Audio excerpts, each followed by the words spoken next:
Hey guys, how are you today? So, Trump did the, I think, 10% tariffs on all countries in the entire world. Again, correct me if I'm wrong, but that is what I read on Twitter. So, I will not do any, you know, charts per se or any sector dive-ins today because there's so much noise and volatility that, again, we want to see after tomorrow just to bring things a little bit down so that the bigger guys can actually decide how they take it. Right now, the algos with the Dixie being down hard is of course all over the place. So again, we will do a quick update on what again the initial reaction. Take it as you may, and then a Twitter recap. Quickly a Twitter recap here. So the 2 hourly on silver. Let's remove all the indicators there. So short term here, that was the rail that we was looking for. This was the horizontal, and this is the futures, by the way. I switched to futures away from spot price. 34.8, and we popped today here. Again, let's see what happens. But initially, I think we were up like 2%, 2.5 maybe at some point in time, and we closed there at 35. Just 34.6. We closed 34.6. So yeah. It's interesting times here. Silver, long term. I mean, we're trying to break the previous high, which was made in October 2024. So again, strong reaction for silver, but again, I'm not taking anything, until we have a day or two. It is that simple, really. So, gold initially here, also negating the topping pattern that we were looking at when it came to flourishing here. We started to say, this could be head and shoulders, head and shoulders, and the target would have been 3,085. But clearly, boom, that candle there today. Again, let's see. I'm not gonna do any predictions because it is such a abnormal thing that we have seen today here with 10% tariffs from the biggest economy in the entire world by far. So let's see how it goes tomorrow and Friday. Platinum here, good reaction. And again here, if you want to become a sub to the top stack, platinum I think again is going to be an amazing one here once we start to trigger. And a short-term trigger here is again 1030. You can go in a little bit early and have a stop below the recent swing low. And again, we did a deep dive into platinum, both like a post but also videos where we basically see how I think platinum will go when, in my opinion, when we break 1050, 53-ish. But again, so platinum is going to be great one point in time here in 2025, and I think within we should be breaking at the absolute latest May. That's my view there. Palladium here didn't have the biggest reaction to the news today. However, let's do this together because I haven't been updating this silver futures chart here, and that is actually a great signal today here on Palladium, where we have the neckline at, in this case now, 1,250. That's the neckline. Major bottom in place here very, very soon, I think. And now we have broken the trend line from the neckline starting down to here, down to there. We broke on the 4th. Again, you can go long Palladium here easily. Have a stop below the right shoulder low here at roughly 870. And again, you will have a target initially, the first one, the neckline. If we break the neckline, then all of a sudden, guys, you have a higher measured move from that bottoming structure alone, which should go to 1,900 bucks. That's beautiful for Palladium. I think Palladium is going to do well here if we hold the structure, and especially again right shoulder here, grinding, and then we break, and then all. It's just a very good setup there for Palladium. I dig it very, very much, especially today's price action here. But again, let's see where the week is closing because, again, big news today. It was anticipated, but 10% on all countries? Maybe, maybe not. Here we have the, again, a longer term view here, or mid-term view of the Dixie. Massive break here from the overall triangle. Backtest, good so far, very bullish, bearish, bear flagging, and today here an early, potentially early breakdown of a smaller bear flag. We still held here at roughly 103.4-ish, but the bear flag is broken down, and if we start to break below 103.2, then it opens up for a move all the way down to 100.5 for the Dixie. That will be extremely good for gold and silver, platinum, palladium, copper. The stock market, I don't know. I really don't know if that will be, I don't know. Let's see. Again, difficult prediction because it's so unheard of, right? Bitcoin here, big indecision candle here today, and this could actually, this range that I'm going to show you could be the direction for a longer time period here that we're going to see. Go to the 2 hourly. You can see the high here perfectly with the highs there, right? Boom, boom. And you have a low range here at there. So the low of the range low here, 81,260 roughly. The highs, 80,700-ish. Either way we go, if we break here, right, that is massively bullish Bitcoin. If we break down, very bearish for Bitcoin.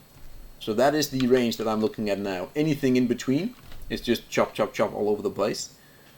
And when and if we leave that range, when we do, that way or that way, is probably a huge tell of the direction.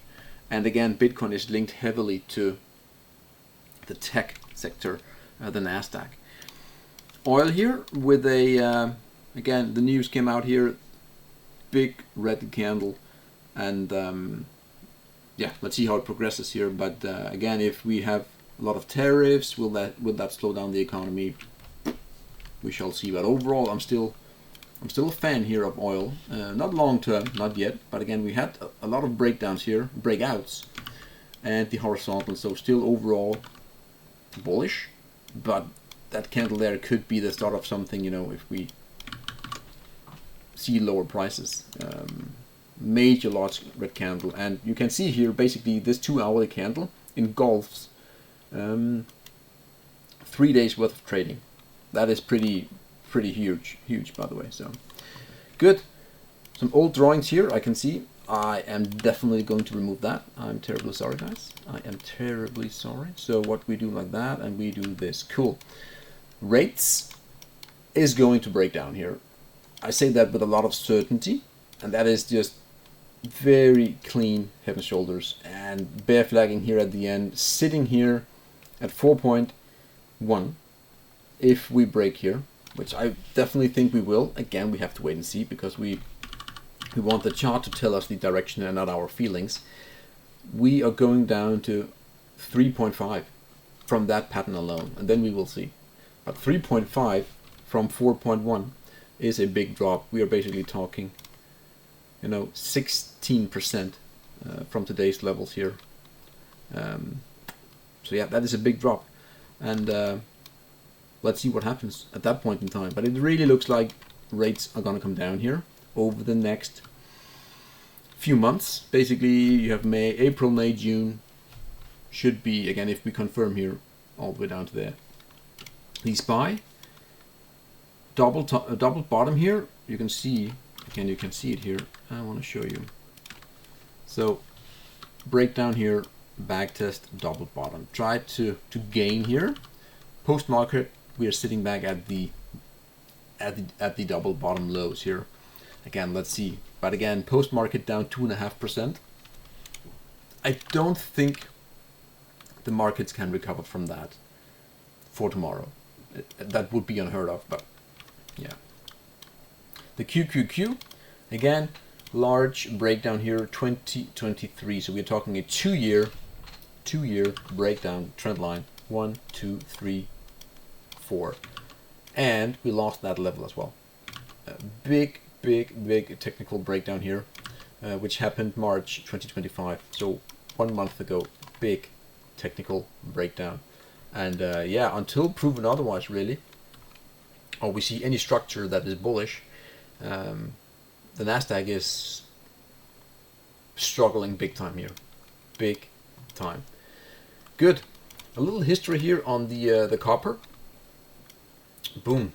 That was the first call we made on the Substack, and that was when we said, hey, we're going to go to the triangle high at 4.8, and then later on 5.2.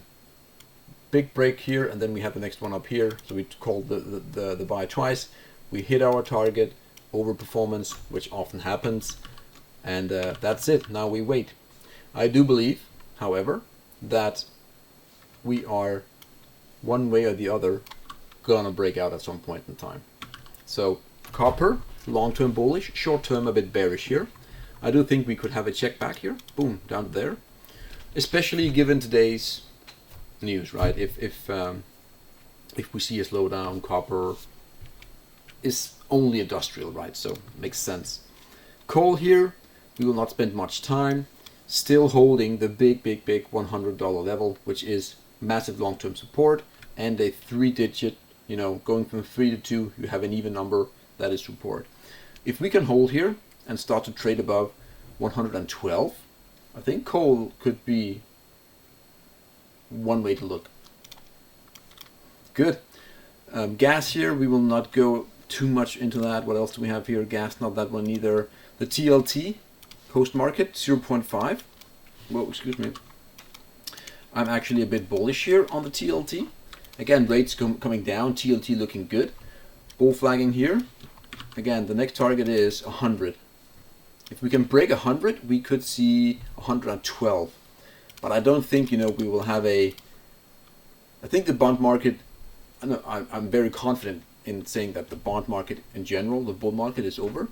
But that does mean we can get a little bit of a move and then to roll over again. But yeah, the bond market is definitely not going to recover to the highs ever again. Ever again, in my opinion. Not in the current system that we have. That's impossible.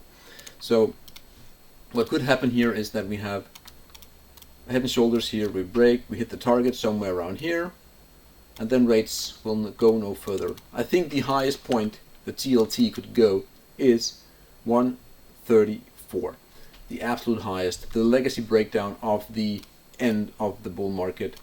That is where I, again, if it ever gets to there, you want to log in your rates, in my opinion, on the house or whatever you want to do, because I don't think the rates will go down further from that point in time. And even so, it's very close to the bottom, in my opinion. And then we start to see the fiddling back lower. But in order to get those numbers, you will need a heavy recession, because bonds are so unwanted, and it needs a lot of buyers to push it up that far. So good. Let's check in with the Twitter stuff here. I'll do one compressed video and not two today. And again, no charts, no nothing. It's just too messy to do it. And tomorrow is we could be looking at a totally different situation. So good here, good. Let's have a start, and that is, again, gold and silver doing well. So this whole tariff thing, I think, is one way to start or confirm the stagflation period, and gold and silver does really, really well, at that moment in time. So yeah, here we have Nostratomas. Hasn't been posting a lot of uranium lately, but here we have uranium, Kazakhstan, to create a strategic uranium reserve for nuclear power plants. The Ministry of Energy reported this today. It's not bearish, that is for sure, but again, let's see here. It doesn't mean that we're going to go straight up from now, but again, it is very bullish for the uranium price that someone is calling for a strategic reserve, or like a critical mineral that is uranium. And Kazakhstan is also one of the big producers of uranium, so it makes sense, right? So this means less nuclear power the metal, the uranium, to the EU and the US. So again here, gold leads, the rest of the commodities follow. Gold is up 50% in the last year. That's all you need to know. That is all you need to know. I will not go into further into this because it means that every commodity will have its run later on here. Gold hit 3,200 today, by the way. So speaking of here again, bullions. Again, you can buy your gold. You can have it backed with tokens. You can buy crypto. You can do it all here. Check it out if you want to start your journey. Again, link right there. And good. Here we have BOSET. That is here the gold silver ratio. Again, very beautiful little channel here, by the way. Massive surge here. We hit it today, and I'm sure we're down today. So we are still at very, very high levels, and anything above 92 for the ratio. If we start to see some spikes going on there, boom, boom, boom, for like a few days, that is extremely bad news for the entire markets, because something is coming down the pike at that point in time. Uranium charts here on the Substack. Check it out. Again, U.UN. I think looks really frisky. Again, tomorrow tariffs, could it get pulled down? Sure, but again, it's in a 1 year bull flag, 1 year plus actually. And the third leg here low, we're actually building what I think is looks like for now, it's not complete, head and shoulders pattern at the bottom, confirming that. I think once you break 20, that is the confirmed bottom for the U.UN, meaning high uranium prices, and most likely miners will come. So a 15-minute chart here for silver. Again, a lot has happened. We're definitely higher now, if I'm not mistaken. Very clean here, like 3-4 day wedge pattern here. 1, 2, 3, boom, fourth break. Clean, very clean stuff here still. So silver, short term, long term, all of a sudden very bullish as we speak. Cacao, short term upside is to be expected, and yes, we did get that. I think cocoa is up 8% today here. Very beautiful overall structure still. Again, I called the big surge in cocoa back in 2021 or 22. I had my targets in. I said we're going to hit those targets within like 3 to 5 years.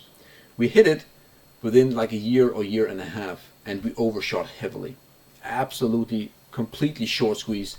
And people will blame, bad harvesting, whatever, diseases in the crops and all that. It has nothing to do with that. The only thing to do with is that the futures markets are created in order to control the price, and they have done that for the better part of 40 years. When it comes to wheat, oil, gold, it doesn't matter. The futures markets were made to control the price for as long as they can, until it breaks, which it did in cocoa, and will do in silver again. It will. When? We have to wait and see.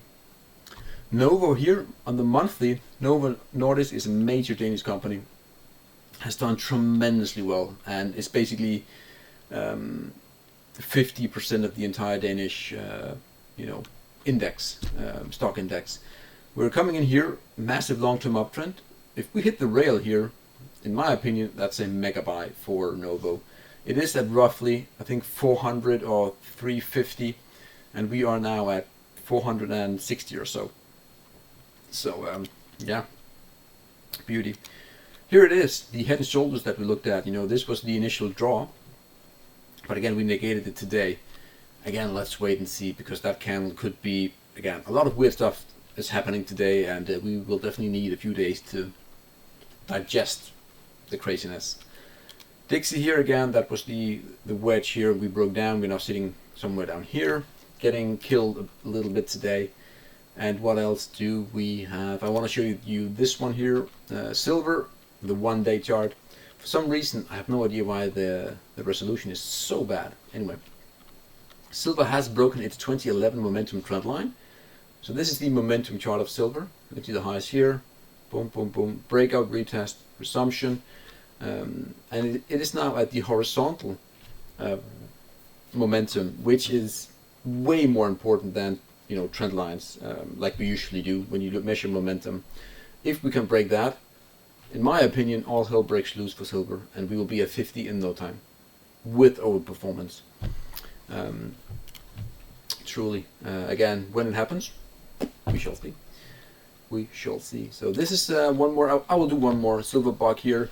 Made my own personal volume profile on PSLV, looking like what once was a massive wall of resistance, turning support, and now the volume to prove it too. So massive volume coming in here in the PSLV, and again, look at the supply and demand zone here peaking above. Again, silver is at that point in time, if it wants to run big time and basically have a bigger short squeeze where people are getting crushed on the short side, it can happen any day. Again, does it mean it will? No, but again, we are at that point where let's go. Again, saying that is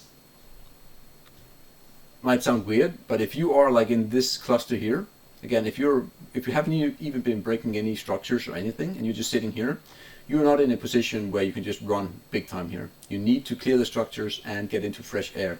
That's when things are going vertical. Massive volume as well, so maybe baby. Good. That is all I have. By the way, that is the inverted head and shoulders that I was mentioning. U.UN, large bull flag, $20, or is it 22? My bad, it's 22, not 20. The supply and demand zone is 20. Yeah, exactly. And anything about that, and we have 1, we have 2, we have 3. Boom, breakout. That is my view if we confirm that bottom. So let's leave it at that, guys. Have an amazing day. As always, it's a pleasure to do this. So again, do what you must. Follow, subscribe, thumbs up, all that good stuff, guys. Have an amazing day. We will see what tomorrow brings for the markets. Right now, down 3% on the Nasdaq. Yes.